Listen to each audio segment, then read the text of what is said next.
দেখছেন নিউজ 7 দিন বাংলা, আর আমি সঙ্গে আছি অনুপ রক্ষিত।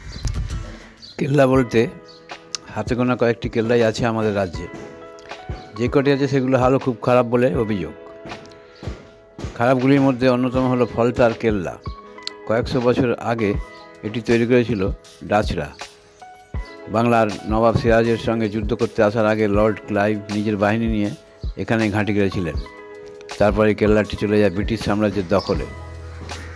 ঐতিহাসিক এই কেল্লাটি এখন প্রায় ভেঙে পড়ার মতো অবস্থা। রক্ষণাবেক্ষণ যে একেবারেই হয় না তা দেখলেই বোঝা যায়। কেল্লার দোতলায় হয়েছে ওই এলাকার বিধায়ক শঙ্কর নস্করের বড় একটি ছবি।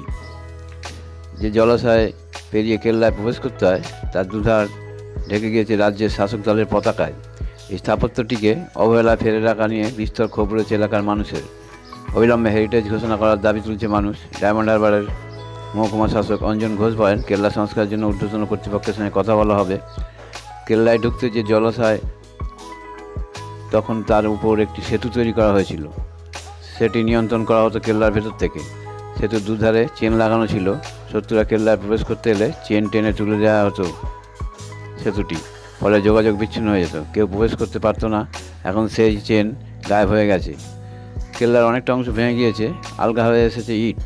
শত্রুর উপর নজর রাখতে বাংকারের মতো কিছু জায়গা ছিল সেখানে, সেগুলোর বেহাল দশা।